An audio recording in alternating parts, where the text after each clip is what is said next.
नमस्कार। आज हम बात करने वाले हैं फॉरेस्ट रिपोर्ट 2021 की। आपके IBPS AFO एग्जाम के लिए इस रिपोर्ट का पढ़ना बहुत ज़रूरी है क्योंकि यहाँ से क्वेश्चंस बनते हैं। अब 2021 की फॉरेस्ट रिपोर्ट क्यों पढ़ना है सर? अभी तो 2024 चल रहा है, तो नई फॉरेस्ट रिपोर्ट हमको पढ़ाइए। अब प्रॉब्लम यह है कि नई तब पढ़ाएंगे जब नई होगी। गवर्नमेंट ने नई फॉरेस्ट रिपोर्ट अभी तक रिलीज़ नहीं की है। एक्चुअल में ये फॉरेस्ट रिपोर्ट रिलीज़ की जाती है फॉरेस्ट सर्वे ऑफ इंडिया के द्वारा हर 2 साल में एक बार, यानी कि ये एक बाइनियल पब्लिकेशन है फॉरेस्ट सर्वे ऑफ इंडिया का। अब पिछले 3 साल से ये फॉरेस्ट रिपोर्ट आई ही नहीं है, इसलिए हमें 2021 की फॉरेस्ट रिपोर्ट ही पढ़नी है। वैसे तो नई फॉरेस्ट रिपोर्ट 2023 में आ जानी चाहिए थी, लेकिन अब 2024 आ गया, 2023 की नहीं आई। हो सकता है 2024 के अंत में आ जाए, या हो सकता है आपके एग्जाम से एक दिन पहले आ जाए। जब भी ये रिपोर्ट नहीं आ जाएगी उसके बारे में आपको एक लेटेस्ट वीडियो मिल जाएगा। फिलहाल के लिए आपको फॉरेस्ट रिपोर्ट 2021 पढ़नी है। अब फॉरेस्ट रिपोर्ट 2021 में क्या क्या पढ़ना है? बहुत सारा डाटा है उसके अंदर, उतना डिटेल में जाने की ऐसा ज़रूरत नहीं है। जो भी मोस्ट इंपॉर्टेंट चीज़ें हैं, जो भी उसका एक्सट्रैक्ट है, वो मैंने बिल्कुल एनालिसिस कर लिया और वो सारी चीज़ें मैं आपको यहाँ पर आज बता दूंगा। कम से कम एटलीस्ट उतना तो पढ़ के चले ही जाना जितना मैं बताने वाला हूँ फॉरेस्ट सर्वे रिपोर्ट में। तो देखिए, हेडिंग डाल दीजिए सबसे पहले आप फॉरेस्ट रिपोर्ट 2021, या फिर इसका पूरा नाम लिख लीजिए India state of forest report.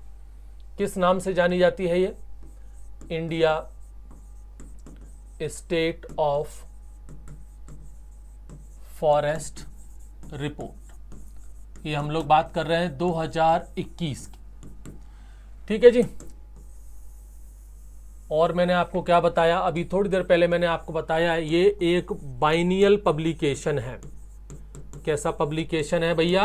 Biennial publication, यानी कि हर 2 साल में एक बार रिलीज होता है। कुछ लोग सोचेंगे सर आप देख करके पढ़ा रहे हैं तो इसको क्या रिपोर्ट को मैं याद करके आऊँ? मेरी याद करने की चीज़ नहीं, आप लोगों को याद करना है। अब ये जो करंट अफेयर के डाटा है या ये चीज़ें जी हम लोगों को याद थोड़ी ना है। हमको अगर याद करना ही होगा तो हम एग्रीकल्चर का डाटा याद करेंगे, मतलब एग्रीकल्चर की जो कंसेप्चुअल चीज़ें हैं वो याद करना है। ये हमको रटने की जरूरत नहीं है, इसलिए मैं आपको देख करके बता रहा हूँ। तो भाई ये एक बाइनियल पब्लिकेशन है। बाइनियल पब्लिकेशन का मतलब हो गया साल में 2 साल में एक बार रिलीज होता है। Released every 2 year, in every 2 year, हर 2 साल में ये एक बार रिलीज होता है। किसके द्वारा रिलीज होता है? फॉरेस्ट सर्वे ऑफ इंडिया के द्वारा।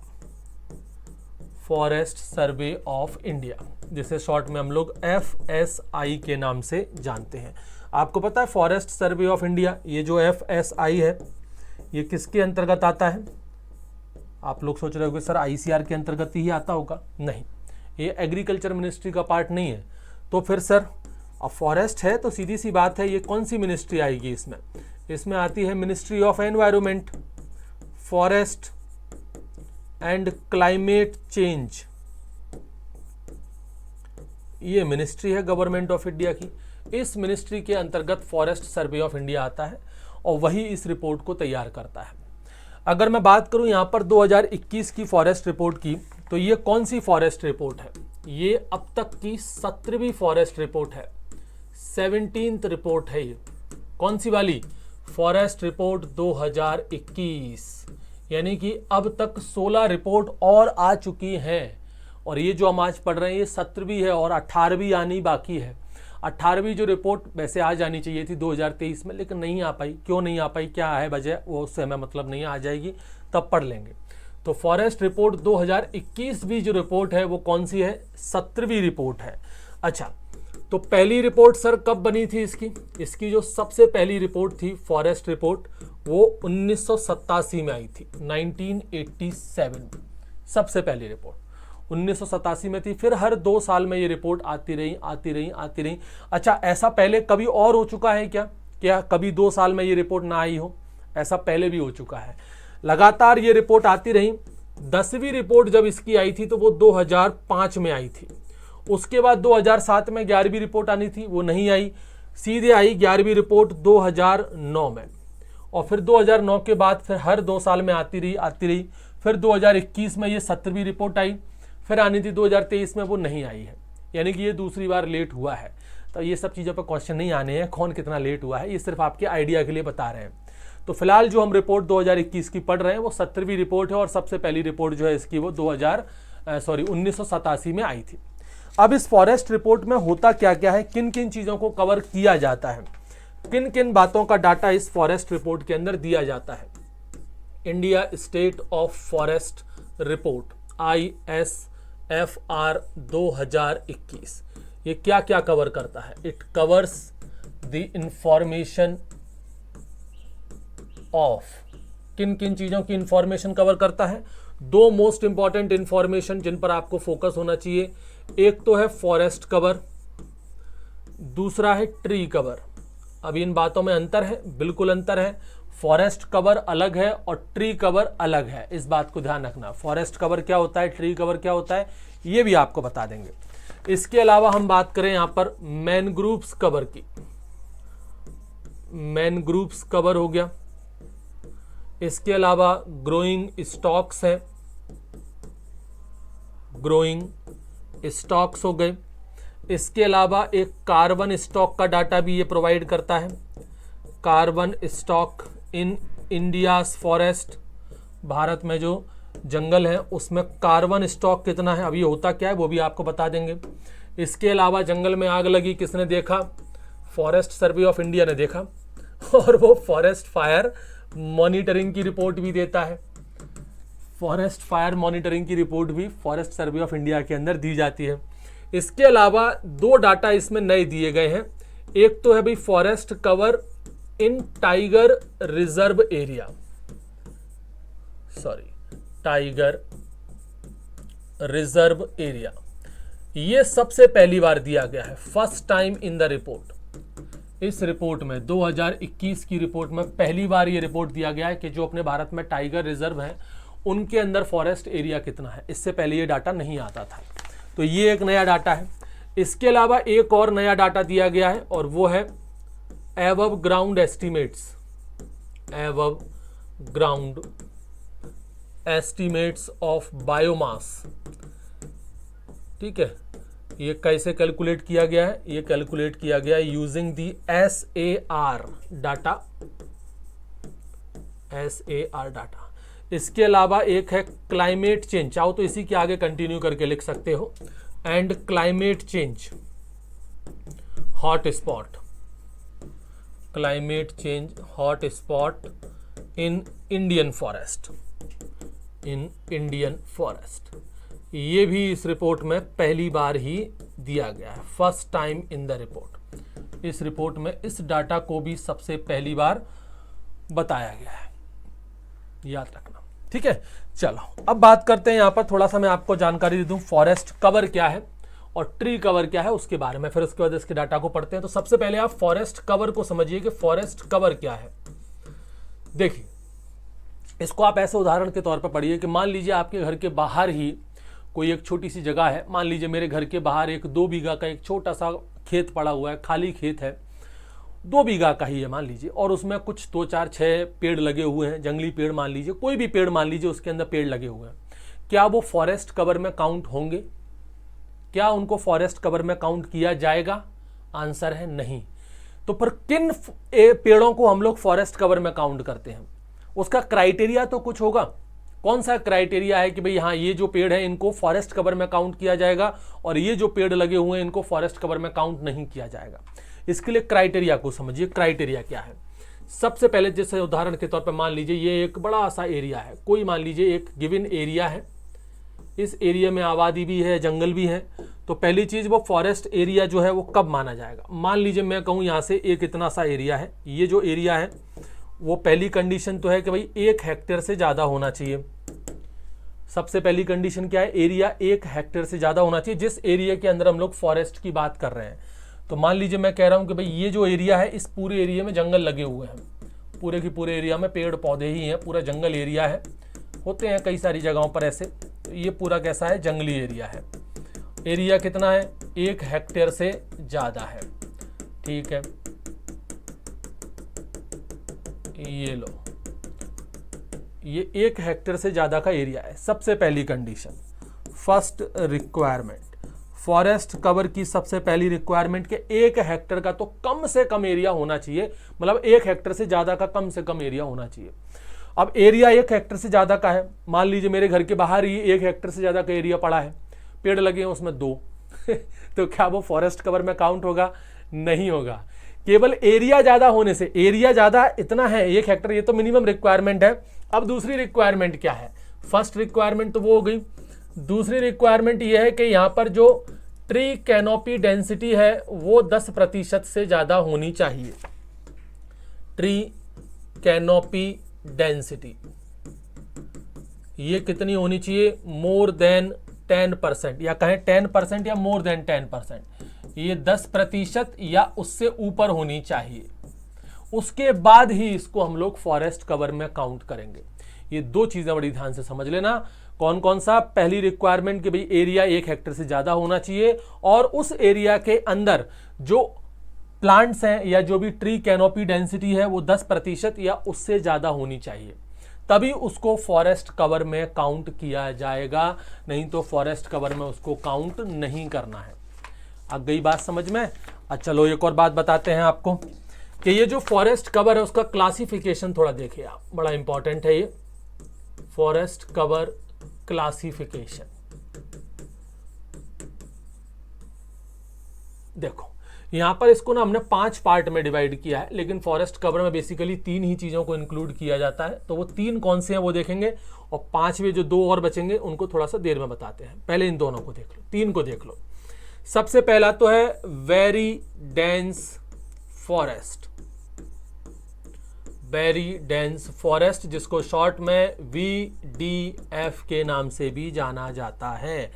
यहां पर कहा है कि भाई जो ट्री कैनोपी डेंसिटी है ना बेसिकली उसी पर है। डेंसिटी बतानी है ना कि भाई कितने ज्यादा एरिया में कितना सघन एरिया जंगल का है, मतलब पेड़ यहां पर जितने ज्यादा होंगे उनकी डेंसिटी उतनी ही ज्यादा होगी।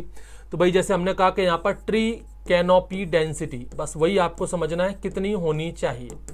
तो यहां पर ट्री कैनोपी डेंसिटी अगर 70% है या उससे ऊपर है तो उन जंगलों को हम लोग कहते हैं वेरी डेंस फॉरेस्ट। याद रखना, इनके ऊपर अलग से क्वेश्चन बन सकते हैं। दूसरा है यहां पर medium dense forest, medium dense forest. Medium dense forest में ट्री कैनोपी डेंसिटी, मैं इसको शॉर्ट में ना TCD लिख रहा हूं, मैं बार बार नहीं लिखूंगा।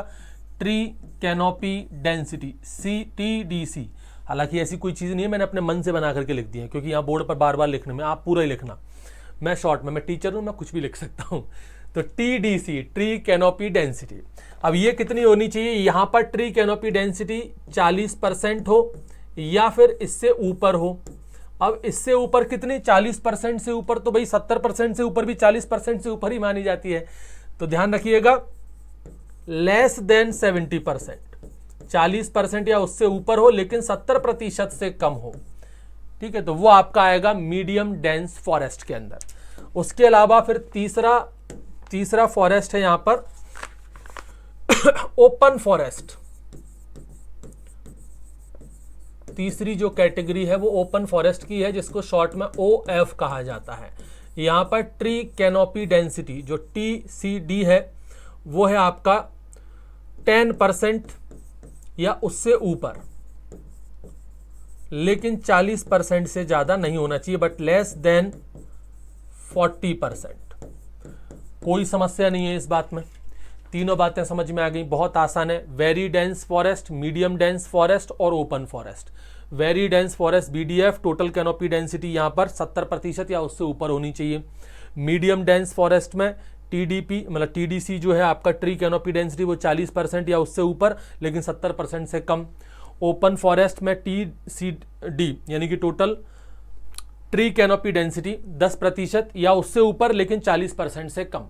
ये जो तीनों है ना, इन तीनों को मिलाकर के ही फॉरेस्ट कवर कहा जाता है। Very dense forest plus medium dense forest plus open forest, इन तीनों को मिलाकर के ही क्या कहा गया है? Forest cover. ध्यान रखना, फॉरेस्ट कवर जो है वो इन तीनों का ही है, इन तीनों को मिलाकर के ही फॉरेस्ट कवर माना गया है। हालांकि इसके अलावा अगर मान लीजिए मैं कहूं कि सर 10% से कम है, 10% से कम है तो फिर वो फॉरेस्ट कवर में काउंट नहीं किया जाएगा। वो फिर आपका ट्री कवर में काउंट हो जाएगा। तो यहाँ पर जैसे एक कैटेगरी और बनती है, उसको 4th नंबर लिख दीजिए, उसको हम कहेंगे स्क्रब। स्क्रब का मतलब यहाँ पर फॉर ट्री कैनोपी डेंसिटी जो है वो लेस देन 10% हो, 10% से कम हो तो उसको स्क्रब वाली कैटेगरी में कर देते हैं। और 5वां है नॉन फॉरेस्ट, मतलब जहाँ पर कोई जंगल है ही नहीं, वो नॉन फॉरेस्ट वाला एरिया है। अपने भारत में अगर आपको इस बात की जानकारी हो, थोड़ी बहुत भी जानकारी हो, कि 33% होना ज़रूरी है, होना चाहिए। जो भी ज्योग्राफिकल एरिया हमारे भारत में पाया जाता है उसका 33% area national forest policy of India 1988 के अकॉर्डिंग यही है। इसको नोट में लिख लीजिए, अच्छा पॉइंट है ये। As per the national forest policy of India, ध्यान रखना NFP, जिसका मतलब क्या है, national forest policy of India. कब की बात कर रहा हूं मैं, 1988 की। उसमें यह बताया गया है कि 33% जो एरिया है किसी भी राज्य, मतलब देश का, अपने देश की अपन बात कर रहे हैं, अपन किसी और की क्यों बात कर रहे हैं, वो फॉरेस्ट एरिया होना चाहिए, मतलब जंगल का एरिया होना चाहिए। तो ये निर्धारित कर दिया कि भाई हर राज्य को 33% एरिया कवर करना है, तो अपने आप पूरे कंट्री का एरिया ही जो है वो 33% हो जाएगा। क्या हमारे भारत का जो टोटल ज्योग्राफिकल एरिया, क्या आप जानते हो? पहले तो आपको यही पता होना चाहिए हमारे भारत का ज्योग्राफिकल एरिया कितना है। ज्योग्राफिकल एरिया कितना है अभी हमारे भारत का ज्योग्राफिकल एरिया? तो हमारे भारत का जो ज्योग्राफिकल एरिया है, उस टोटल ज्योग्राफिकल एरिया में से हमारा जो फॉरेस्ट एरिया है वो कितना है? मात्र 80.9 मिलियन। कितना है? केवल 80.9 मिलियन है, जो कि बहुत कम है। मतलब टोटल 33% से भी ऊपर नहीं है। ये है आपका एरिया में लिख लीजिए 80.9 million hectare. Total geographical area में से जो हमारा फॉरेस्ट कवर है, ये बेसिकली फॉरेस्ट कवर और ट्री कवर दोनों को मिलाकर के है। फॉरेस्ट कवर और ट्री कवर दोनों को मिलाकर के 80.9 मिलियन हेक्टेयर है, जो कि कितना है परसेंटेज में अगर हम बात करें 24.62% of the total geographical area. Total geographical area of India. हाँ, ज्योग्राफिकल एरिया, इसके बारे में तो चर्चा ही नहीं की। ज्योग्राफिकल एरिया कितना है जानते हो? चलो आप लोग बताओ, हिंट करके बताओ। आपको ना मैं आगे बता देता हूं। सबसे पहला शब्द ये है, 2 शब्द और है। मिलियन हेक्टर में आपको बताना है, कमेंट में आप लोग बताइएगा।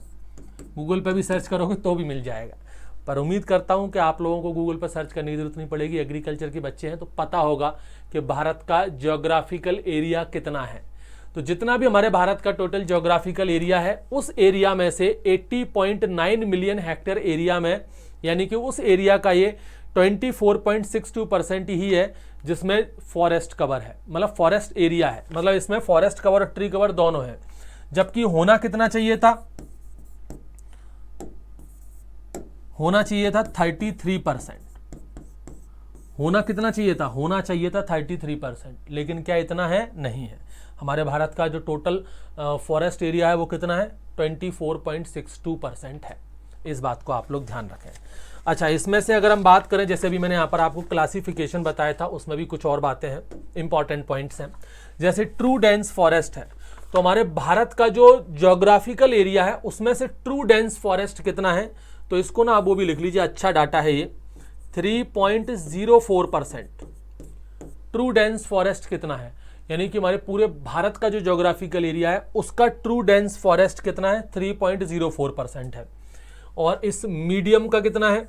मीडियम का है 9.33%। ध्यान रखिएगा, ये 3.04% total geographical area of India है, ये 9.33% है total geographical area of India.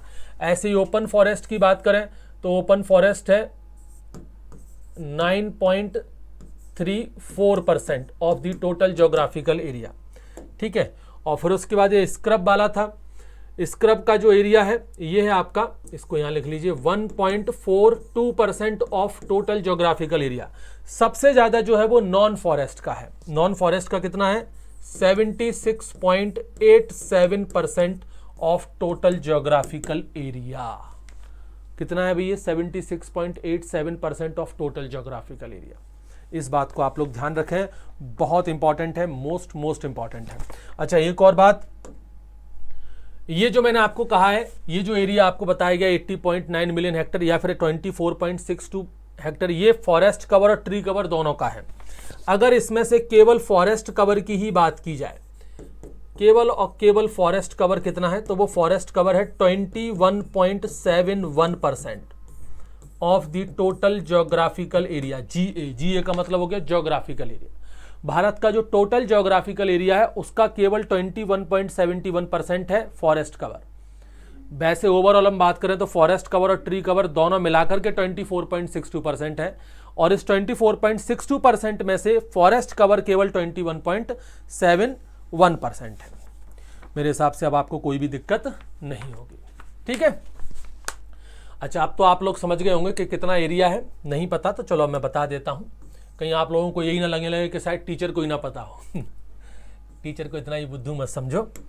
328 million Hector, मोटा मोटी अगर हम बात करें तो ये 329, क्योंकि पॉइंट में रहता है तो इतना है, 329 मिलियन हेक्टेयर एरिया अपने भारत का टोटल ज्योग्राफिकल एरिया है, ठीक है। चलो, अच्छा, ये अगर मैं यहाँ पर इसको एरिया में लिखूं तो ये एरिया में कितना है, इसको यहाँ से हटा दो, कोई मतलब नहीं है इसका। तो यहाँ पर ये जो फॉरेस्ट कवर अगर एरिया में लिखा जाए तो ये है 7,13,779 किलोमीटर स्क्वायर। इतना एरिया जो है वो फॉरेस्ट कवर में आता है। अब बचा कितना भाई? 24.62% में से 21.71% फॉरेस्ट कवर में चला गया। बाकी का बचा इसमें से, इसको ये काम करते हैं यहाँ, या फिर एक काम करो यहाँ लिख लो 24.62% है। ये टोटल एरिया है, टोटल फॉरेस्ट एरिया है, टोटल फॉरेस्ट एरिया है। टोटल फॉरेस्ट एरिया मतलब इसमें forest cover plus tree cover दोनों इसके अंदर आ जाते हैं। एफसी प्लस टीसी, एफसी मतलब फॉरेस्ट कवर और टीसी मतलब ट्री कवर। इसमें से जो फॉरेस्ट कवर है, फॉरेस्ट कवर, ये है 21.71% of the total geographical area, और इसमें से जो ट्री कवर है, ट्री कवर टीसी जो है वो है आपका 2.91% of the total geographical area. अलग अलग डाटा भी याद रखना है, कंबाइंड डाटा भी आप लोगों को याद रखना है। इनके ऊपर क्वेश्चंस आते हैं, पूछे जाते हैं, मोस्ट इंपॉर्टेंट है, ठीक है जी। चलिए, अब आते हैं आपको कुछ इंपॉर्टेंट पॉइंट जिनके ऊपर क्वेश्चंस आते रहे अलग अलग एग्जाम में भी और आपके आईबीपीएस एएफओ एग्जाम में भी। सबसे पहले तो अपन स्टेट वाइज डाटा की बात करें, state wise forest area cover. सबसे पहले तो ये बताओगे, ध्यान रखना ये फॉरेस्ट कवर की बात कर रहा हूं मैं, एफसी की बात हो रही है, ठीक है। फॉरेस्ट कवर का जो डाटा है वो दिया है फॉरेस्ट रिपोर्ट ऑफ इंडिया के अंदर। तो क्वेश्चन बहुत बार पूछा गया है कि किस राज्य के अंदर सबसे ज्यादा फॉरेस्ट पाया जाता है, और एक ही राज्य बड़े लंबे समय से डोमिनेट किया हो गया है, वो है मध्य प्रदेश। नंबर 1 पर कौन आता है? मध्य प्रदेश है, जिसके पास सबसे ज्यादा फॉरेस्ट एरिया है, सबसे ज्यादा फॉरेस्ट एरिया। ऊपर के देखो, वैसे तो नंबर 1 पर कौन है, नंबर बेसिकली क्वेश्चन उसी से आते हैं, लेकिन फिर भी आप 4-5 तो याद रखो अपनी नॉलेज के लिए। तो नंबर 1 पर मध्य प्रदेश है, उसके बाद अरुणाचल प्रदेश है, दूसरे नंबर पर कौन है? अरुणाचल प्रदेश, तीसरे नंबर पर छत्तीसगढ़ है, चौथे नंबर पर उड़ीसा है, और 5वें नंबर पर महाराष्ट्र है। एरिया वाइज ध्यान रखना, इसमें परसेंटेज वाइज नहीं कह रहा हूं मैं तो ये कह रहा हूं कि सबसे ज्यादा फॉरेस्ट कवर का एरिया किस राज्य में है। तो सबसे ज्यादा फॉरेस्ट कवर का एरिया मध्य प्रदेश के अंदर है। क्वेश्चन कभी भी आ जाए तो बता दीजिएगा। Highest area of forest cover, सबसे ज्यादा फॉरेस्ट कवर का एरिया कहां पर है? मध्य प्रदेश में है। अब ध्यान रखना, मैंने अभी थोड़ी देर पहले आपको बताया था कि जो फॉरेस्ट कवर है वो इन 3 चीजों से मिलकर के बना है, बीडीएफ, एमडीएफ और ओएफ। क्वेश्चन कैसे बदले जाते हैं और कैसे आपसे गलत करवाए जाते हैं उसको समझो, नोट में लिखना इस पॉइंट को, बहुत इंपॉर्टेंट चीजें हैं।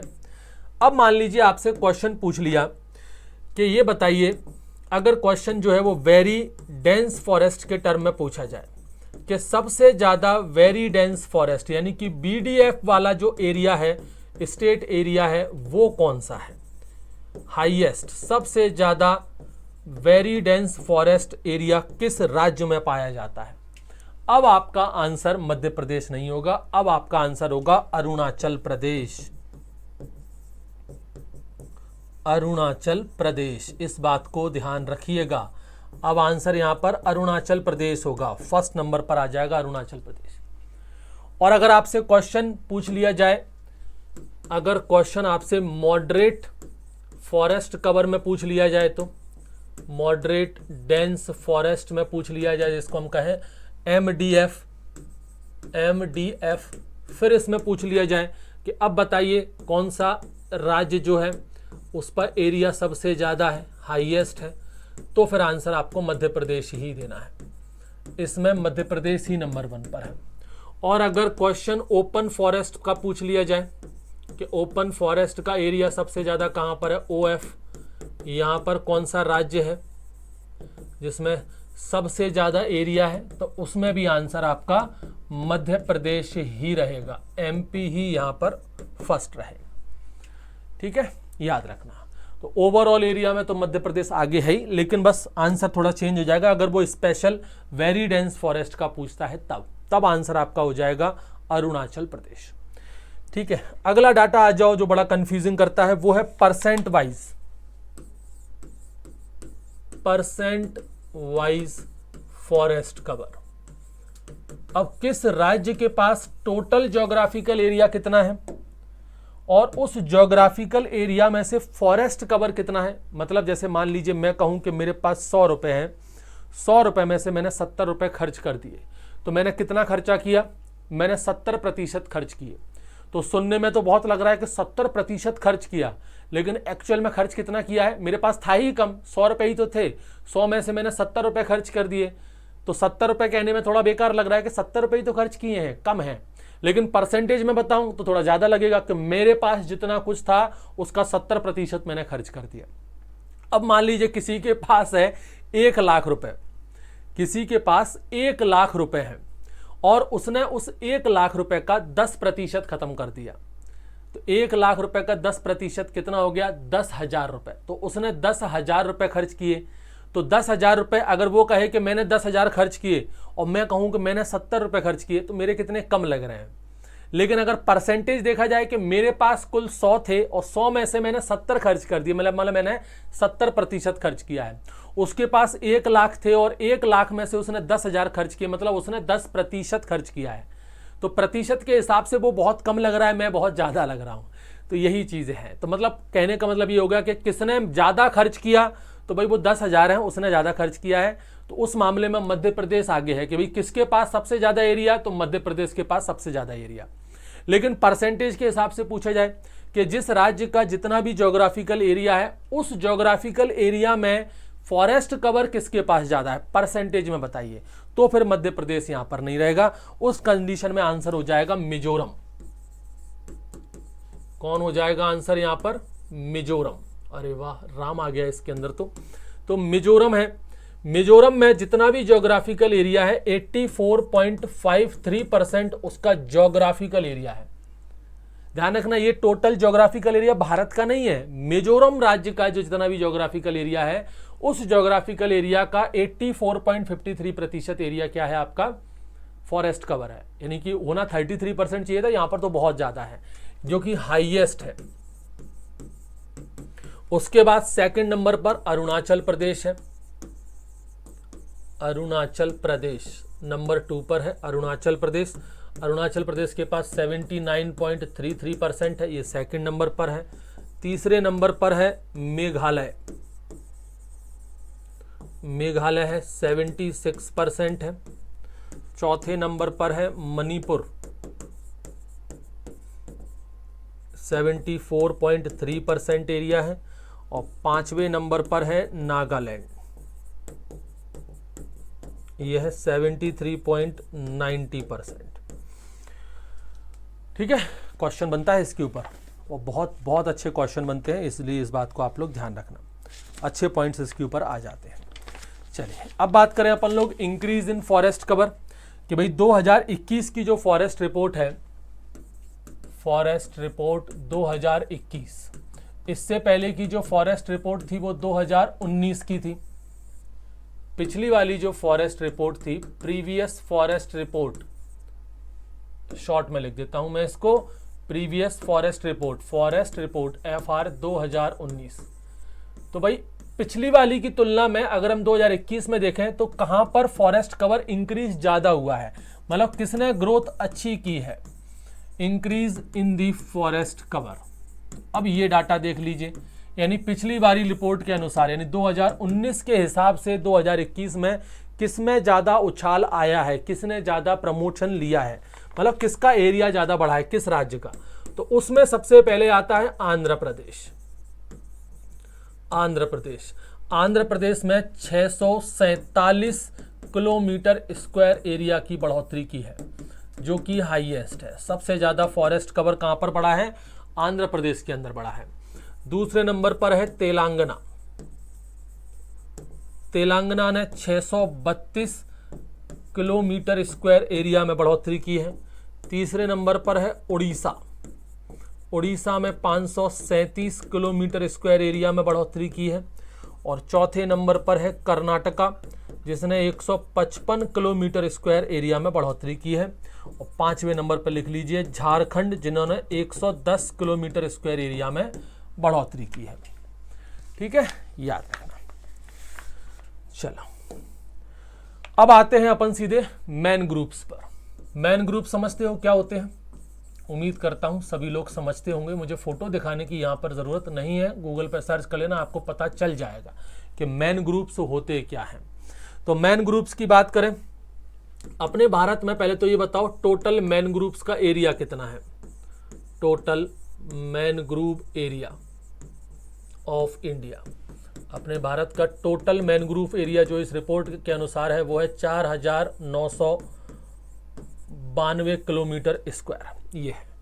टॉप 3 स्टेट कौन कौन से हैं? Top 3 state in man groups cover, जिनमें मैन ग्रुप्स कवर अच्छा है, ज़्यादा है, उनमें सबसे पहला है उड़ीसा। उड़ीसा में सबसे ज़्यादा है, कितना है, सॉरी ये ना इंक्रीजमेंट है, इंक्रीमेंट सबसे ज़्यादा उन्होंने बताया, नॉट कवर का एरिया बोला गया है। ये बोला गया है मैन ग्रुप्स कवर में किसने सबसे ज़्यादा बढ़ोतरी की है, इंक्रीज कहाँ कहाँ पर हुआ है, वो डाटा दिया है इन्होंने। हाँ जी, तो सबसे पहला है उड़ीसा।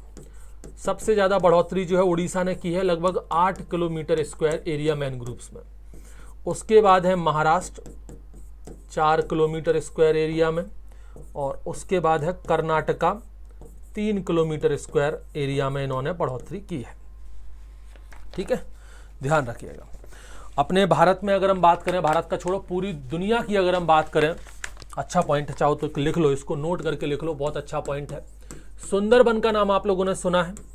सुंदरबन, सुंदरबन पूरे विश्व का सबसे बड़ा, या फिर हम कहें फर्स्ट मैन ग्रुव है ये, या फिर ऐसा लिखो इसको, अरे मिटा काहे नहीं भाई, ये सिंगल, अरे इसको ना ऐसे लिखो आप world's largest single patch, world largest single patch है मैन ग्रुप का, largest single patch of mangrove forest, पूरी दुनिया का सबसे बड़ा सुंदरबन।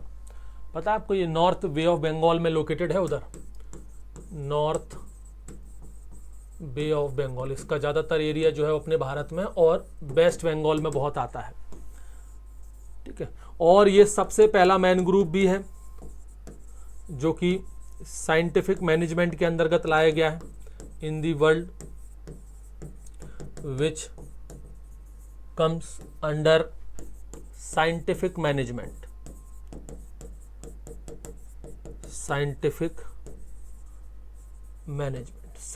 मैनेजमेंट के अंतर्गत लाया गया सबसे बड़ा जो मैन ग्रुप है, सबसे पहला जो मैन ग्रुप है वो यही है, सुंदरबन का। ठीक है, याद रखना। और अगर मैं विश्व के लेवल पर बात करूं, वर्ल्ड लेवल पर बात करूं, तो सबसे ज़्यादा मैनग्रूव्स कॉन्टिनेंट के हिसाब से ही बताए गए हैं इसमें। तो सबसे ज़्यादा जो मैनग्रूव्स है वो एशिया के पास है, फिर अफ्रीका के पास है।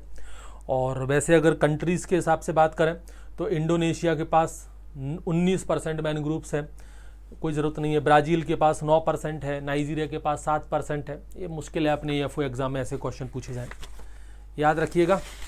चलिए इसके बाद आगे चलते हैं हम लोग टोटल कार्बन स्टॉक, इसकी बात करते हैं। कार्बन स्टॉक में क्या क्या है उस बारे में जानते हैं। टोटल कार्बन स्टॉक, सबसे पहले तो आपको ये पता होना चाहिए कि कार्बन स्टॉक है क्या चीज़। हमारे भारत के जो फॉरेस्ट हैं, इंडिया फॉरेस्ट जो हैं, इनके कार्बन स्टॉक की बात हो रही है। तो सबसे पहले तो ये बताओ कार्बन स्टॉक क्या है, ये पता होना चाहिए। देखो जंगल में क्या है सर, जंगल में जानवर हैं और जंगल में पेड़ पौधे। एग्रीकल्चर वाले बच्चे तो पहले बोला करो सर जंगल में पेड़ हैं, उसके बाद जानवरों की बात करना है। तो भाई जंगल में पेड़ हैं, पेड़ क्या करते हैं सर, पेड़ फोटोसिंथेसिस करते हैं। करते तो बहुत कुछ है, अभी फिलहाल हम एक ही बात करेंगे कि भाई सर पेड़ जो है वो फोटोसिंथेसिस करते हैं। फोटोसिंथेसिस में क्या होता है, कार्बन डाइऑक्साइड का फिक्सेशन होता है। पता है ना ये बात, तो बचपन से पढ़ते आ रहे हैं। फोटोसिंथेसिस में क्या होता है, पेड़ पौधे कार्बन डाइऑक्साइड लेते हैं, ऑक्सीजन छोड़ते हैं, यानी ये कार्बन डाइऑक्साइड का फिक्सेशन करते हैं। कार्बन डाइऑक्साइड फिक्सेशन मतलब कार्बन डाइऑक्साइड को एब्जॉर्ब करते हैं फ्रॉम दी एटमोस्फियर, एटमोस्फियर से फिक्स करते हैं, एटमोस्फियर से एब्जॉर्ब करते हैं, यानी एटमोस्फियर से कार्बन डाइऑक्साइड को एब्जॉर्ब करते हैं और उसको ग्लूकोज में कन्वर्ट कर देते हैं। तो यहाँ पर जो कार्बन स्टॉक है ना, इसका मतलब ये हुआ कि अमाउंट ऑफ कार्बन, कितना कार्बन, अब कार्बन डाइऑक्साइड के फॉर्म में तो कार्बन लिया जा रहा है, तो कितना कार्बन जो है वो एब्जॉर्ब किया गया है फ्रॉम दी एटमोस्फियर और उसको स्टोर करके रखा गया है उसी फॉरेस्ट इकोसिस्टम के अंदर, उसे हम लोग कहते हैं कार्बन स्टॉक। तो कितना कार्बन स्टॉक है उसके बारे में हमको ये सारी चीज़ें बतानी है। तो अभी प्रेजेंट में अगर मैं बात करूं, मैं इसको हटा दूं, नहीं चलो आगे लिख लेते हैं। अभी प्रेजेंट में जो हमारे भारत के पास जो जंगल है उनका जो टोटल कार्बन स्टॉक है वो कितना है, 7,204 मिलियन टन। कोई समस्या नहीं है, डाटा है, बहुत आसानी से याद हो जाएगा। और अगर हम state wise maximum carbon stock की बात करें कि सबसे ज़्यादा कार्बन स्टॉक किस राज्य में होता है, उस हिसाब से बात करें तो वो डाटा भी इन्होंने दिया है, उसको भी लिख लीजिए। ठीक है, यहाँ पर कोई भी डाटा ऐसा नहीं कि मैं अपने मनगढ़ंत अपनी बातों से बना रहा हूँ, जो फॉरेस्ट रिपोर्ट के अंदर बताया गया है वो मैं आपको बता रहा हूँ। तो सबसे ज़्यादा यहाँ पर है अरुणाचल प्रदेश के, अरुणाचल प्रदेश के जो जंगल हैं वहाँ पर सबसे ज़्यादा कार्बन स्टॉक है। उसके बाद सेकंड नंबर पर है मध्य प्रदेश और थर्ड नंबर पर है छत्तीसगढ़। ठीक है, ये याद रखना। इसके अलावा हम बात करें forest fire, status of forest fire. जंगल में आग लगी किसने देखा sir, forest survey of India ने देखा और रिपोर्ट में बताया भी है। तो इन्होंने बताया, काफ़ी सारे बात बताए, इन्होंने बताया कि सर 35.46% जो फॉरेस्ट कवर का है वो आपका प्रॉन है फॉरेस्ट फायर के लिए, यानी उनमें जंगल में उसमें आग लगने के चांसेस हैं। उसके बाद 2.81% जो है वो एक्सट्रीमली प्रॉन है, मतलब उनमें आग लग के चांसेस और भी ज़्यादा हैं। 7.85% जो एरिया है वो वेरी हाईली प्रॉन है, मतलब उनके अंदर तो चांस और भी ज़्यादा हैं। और 11.5% जो है वो हाईली प्रॉन है। सर ये याद करना है क्या? बिल्कुल याद करना है, इंपॉर्टेंट है, क्वेश्चन आ सकते हैं इनके ऊपर। ये परसेंटेज आप लोग याद रखिएगा, बहुत बहुत इंपॉर्टेंट है। चलो इसके अलावा आ जाओ बेम्बू फॉरेस्ट।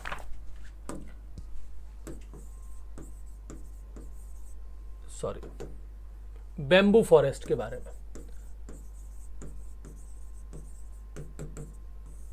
बेम्बू फॉरेस्ट का डाटा भी इन्होंने दिया है। इन्होंने पहले तो बताया कि हमारे भारत के अंदर जो टोटल बेम्बू फॉरेस्ट है, मतलब टोटल बेम्बू के जो प्लांट हैं, प्लांट से मतलब इन्होंने जो इसकी स्टेम होती है, जो कलम होती है ना, उनको यहाँ पर इन्होंने काउंट किया है। तो वो है 53,336 मिलियन कलम्स, है ना गजब। कलम से मतलब है स्टेम, या उनकी हम जो भी स्टेम का हो या जो भी कलम का हो, वो है 2021 में है ये, और काफ़ी ज़्यादा है ये। पहले 2019 का जो डाटा इन्होंने दिया है उसमें बताया है कि 2019 में ये 13,882 कलम्स था।